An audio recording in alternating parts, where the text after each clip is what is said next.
Baie welkom by lesing 40, ons het lesing 39, die Erik van Milan, en ek hoop maar net, dit was nou 'n bietjie interessant. Dit is baie belangrik om te weet waar die kerk en die Christene se vervolging vandaan kom, die groot vervolging, en dan ook die vryheid. Lesing 40, kan ek gou so kort opsomming gee vir jou as 'n student. Erik van Milan se groot ontstaan begin met 313 na Christus, en dan weet ons ook van Constantijn, ja, die vergadering by Milan, en dan die einde aan die amptelike vervolgingsbeleid teen die Christene. Christene kry godsdienstvryheid. Dit het ons nou gesien, kort in opsomming, so ek wil jou nie baie verveel met dit nie, maar dit is 'n baie interessante onderwerp om 'n bietjie kerkgeskiedenis by dit te kan leer. Die kerk moet nooit sy identiteit verloor nie. En dit is my en jou opdrag. Want ons het Jesus lief om te kan bid vir die kerk en die kerk van Suid-Afrika en vir die Christendomkerke, vir die Christene, die wat in God die Vader, die Seun en die Heilige Gees glo, hulle wat die werk in doen. So, deel van dit is ook dat ons nooit ons identiteit moet verloor as 'n Christen en om die vryheid van ons geloof te kan behou en dit te kan uitvoer en daar deel van te kan wees nie.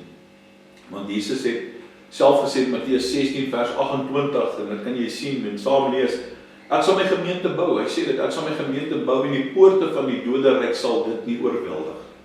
So daar is net nooit 'n oorwinning teenoor die wêreld en die ander buitegevalle en die aanslag van die vyand nie. Jesus sê dit. Hy sê hy is die bron. Hy sal die gemeente bou. Ons is deel van die liggaam van Christus en die poorte van die doderyk sal dit nooit oorweldig nie. Let op. Jesus kom en dan sê hy, ek sal my gemeente bou. Nie die keiser sal dit bou of die regering van tyd sal dit bou nie. Nee. Hy sê ek sal dit bou. Nie geld sal dit bou nie, maar ek sal my gemeente bou.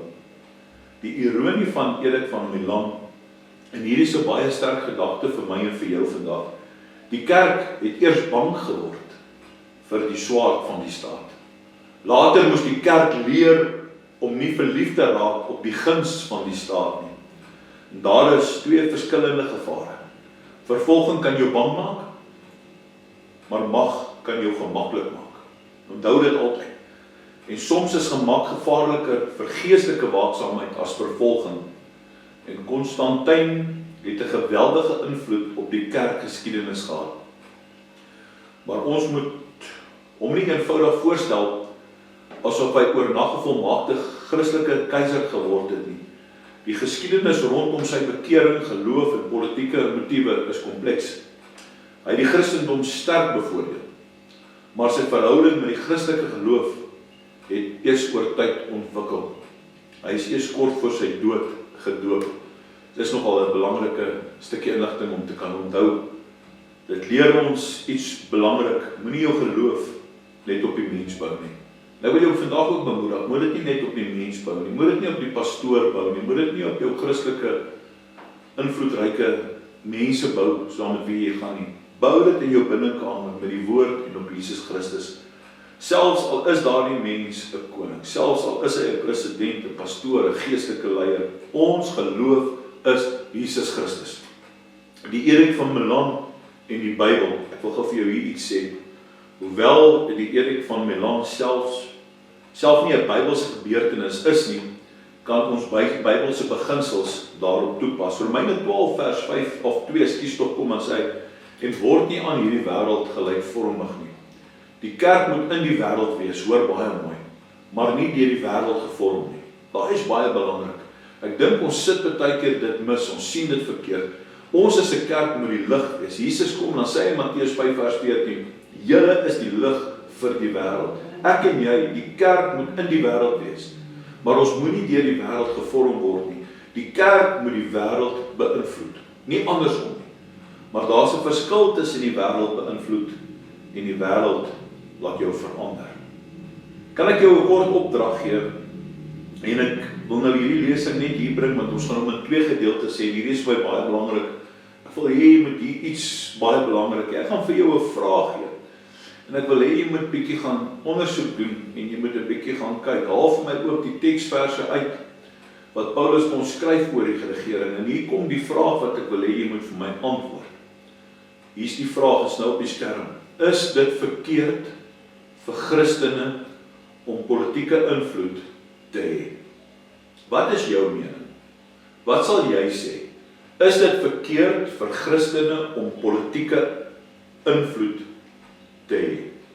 Nou as ek dit vir jou so 'n bietjie kan gaan raad gee, gaan kyk 'n bietjie na die geskiedenis, gaan luister dit weer, gaan doen 'n bietjie ondersoek, gaan kyk wat sê die woord van die Here oor dit. Kom ek gee vir jou 'n tweede vraag. As jy die eerste ene geantwoord het, gee vir my jou mening, sê vir my wat jou mening is oor hierdie vraag van, is dit verkeerd vir Christene om 'n politieke invloed te hê? Of sal jy sê, ek wil eintlik niks met politiek te doen hê nie. Ek is nie eintlik, ek stel nie baie belang nie. Ek verstaan dit, ek hoor wat jy sê en ek weet baie mense hou nie van dit nie.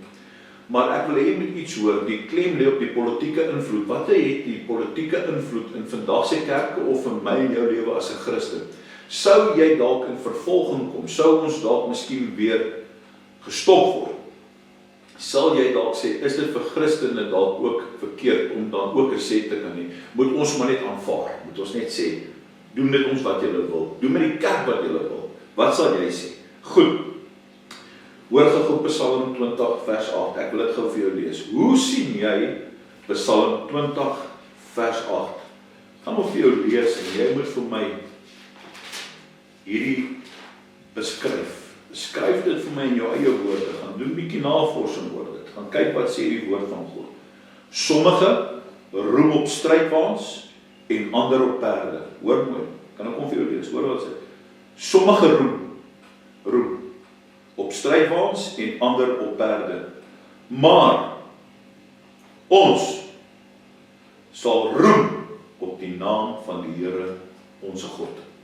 Ons sal roem op die naam van die Here onse God. Hoe sien jy Psalm 20 vers 8? Hoe sal jy, vraag 1, is dit verkeerd vir Christen om 'n politieke invloed te hê? En sal jy ook dan vir my kan beskryf, hoe sien jy Psalm 20 vers 8? Hulle vertrou op strydwaans en op hulle perde, maar ons sal dan die naam van die Here onse God roem. Kyk ook die politieke, hoe God dalk vir Gideon geroep het, die manier hoe hulle water gedrink het. Skryf dit ook vir my neer, sê ek het dit gaan lees, kyk hoe goed dit God dit gedoen het, en kyk hoe God dit gebruik tot sy voordeel, deur sy krag om dan vir Gideon hulle deur daai tyd te help. Baie dankie.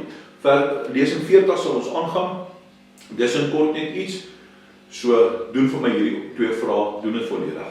Tot weer sins.